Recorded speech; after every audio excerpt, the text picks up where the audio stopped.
A man is alone in a garden. His friends are 20 meters away, asleep on the ground. And somewhere in the city behind him, torches are moving. He knows they are coming. He has known all evening. What do you do with the last free hour you will ever have?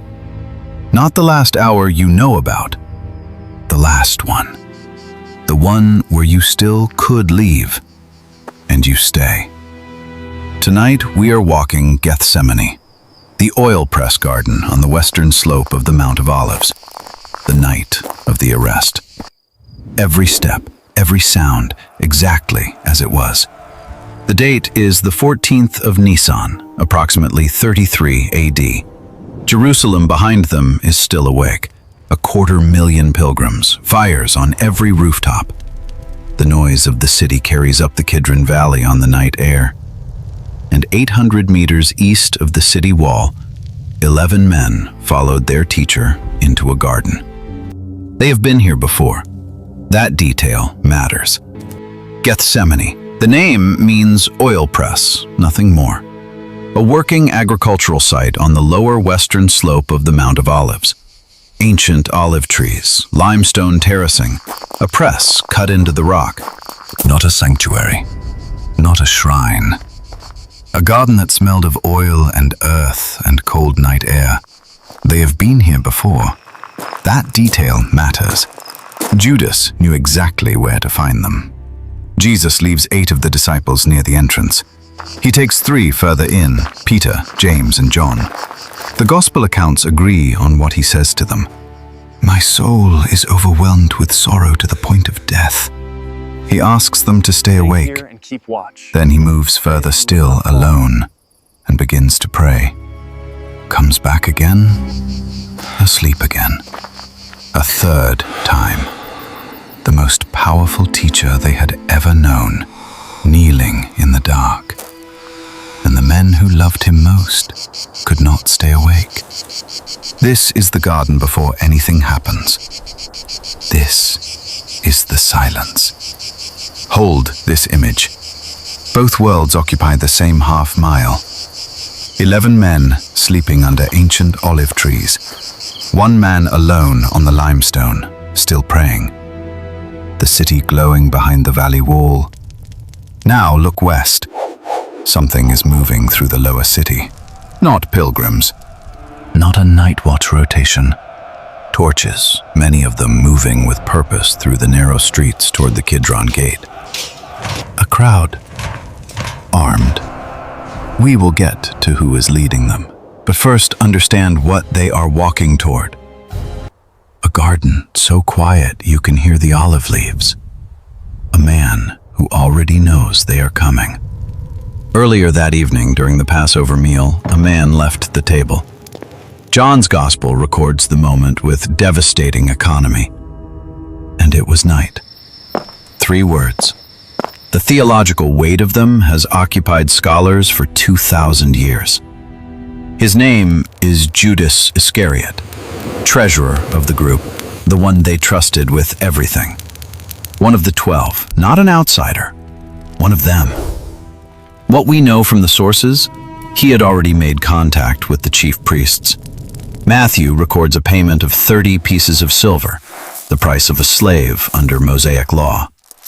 Whether that specific figure is historical or theological shorthand is debated. What is not debated is the transaction itself. Multiple independent sources confirm it. Judas goes to the temple compound. The machinery starts. The temple guard is assembled. Torches are being lit. This is not a Roman operation, not yet. The arresting party is temple police, authorized by the Sanhedrin, possibly accompanied by servants of the high priest. Some accounts mention Roman soldiers. John uses the word spera, a cohort, which has generated significant scholarly debate about Roman involvement. What we can reconstruct is this: large group, armed, moving at night. Moving with specific intelligence about exactly where to go. That intelligence is walking at the front of the column. Judas knows the garden.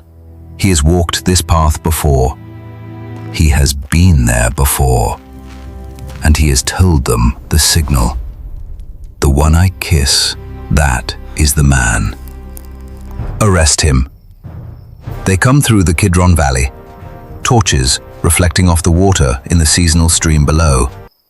The sound reaches the garden before the light does. The waking figure rouses the disciples for the third time. Rise, let us go. The one who betrays me is here. And then the torches crest the garden path. The betrayer walks directly to the lone figure. Rabbi. And he kisses him. A greeting, exactly as planned. In first-century Jewish culture, a kiss of greeting between a teacher and student was entirely normal. That is what makes it so precise as a signal. It looks like devotion. It is identification. Friend, do what you came to do. The guards move forward. The plan is executing. And here is where something extraordinary and terrible happens. A broad figure draws a sword. A fisherman, not a soldier, producing a weapon at the worst possible moment. The sword swings and cuts off the ear of the high priest's servant. The man's name, preserved only in one gospel, is Malchus. Put your sword away. The command is calm, absolute. Shall I not drink the cup the Father has given me? One gospel adds that the figure touches the man's ear and heals it. Whether you read that as historical or theological, the contrast it creates is exact. The last act before the arrest is an act of restoration. The disciples run. One gospel contains one of the strangest details in the entire New Testament. A young man, following unnamed, unidentified, is grabbed. He escapes, leaving his linen garment behind, fleeing into the night. What it tells us is the chaos of those seconds. People running in every direction, garments torn away in the scramble. 11 men who at supper swore they would die before they abandoned him. Gone. Scattered into the dark. And then it is over. The garden is empty. The torches are moving back toward the city, and the bound figure is in the middle of them. Stand in the garden for a moment after they leave. The olive trees are still. The limestone still holds the warmth of the day. Somewhere on the ground near the rock where the prayer happened, the grass is wet. The disciples' cloaks are where they dropped them. The garden smells of oil and cold air and disappearing torchlight. Nothing about this place looks like the hinge of history. It looks like a garden after people have left in a hurry. That is all. The bound figure moves through Jerusalem at night. Bound. Surrounded. On foot through streets that are finally beginning to quiet. The Kidron Gate. The lower city. Uphill through the narrow limestone alleys toward the upper city where the high priest's compound sits. This is the city I want you to see clearly. 250,000 people within these walls. Pilgrims sleeping on rooftops. Families from across the empire. Merchants' stalls shuttered. The festival day locked behind wood. Temple fires still burning on the mount above. And through all of it, a column of temple guards moves a prisoner. Nobody notices. The same city that will be screaming for the execution by mid-morning is asleep right now. It has no idea what is walking through its streets. Somewhere across the city, one figure has recovered enough to follow at a distance.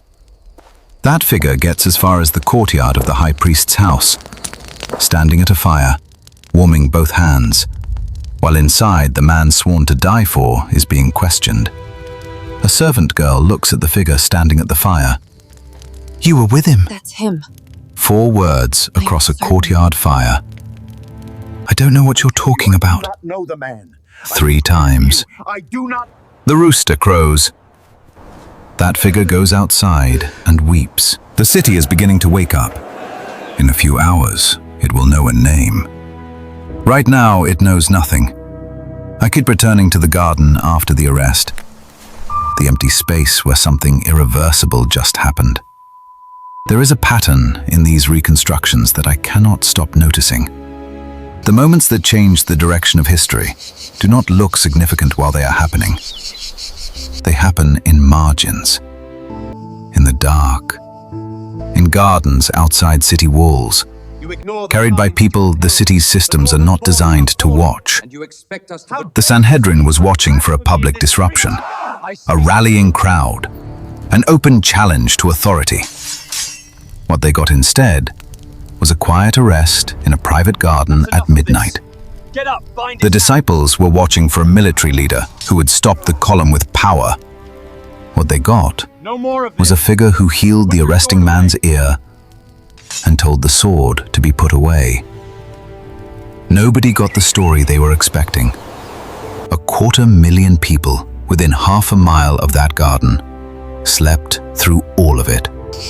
The most consequential arrest in the history of this city happened in complete silence. No announcement. No witnesses except the ones running away. Just torches moving through the dark and an empty garden at midnight. There is something in this I find genuinely difficult to sit with. The hinge moments almost never feel like hinges while you are inside them. The ones that divide everything into before and after. They feel like ordinary nights. A meal that runs late. A garden you have visited before. A friend who leaves the table early. The city was too full of its own noise to hear what was happening in its margins. That is not a failure unique to first century Jerusalem. That is what ordinary life does. It keeps functioning. It keeps generating noise. And the things that matter most have a way of happening in the quiet, just outside its walls. If this reconstruction stayed with you, I would love to know which moment. Leave it in the comments. The crucifixion, the resurrection, and now the night that made both of them inevitable. Subscribe to walk the Via Dolorosa next.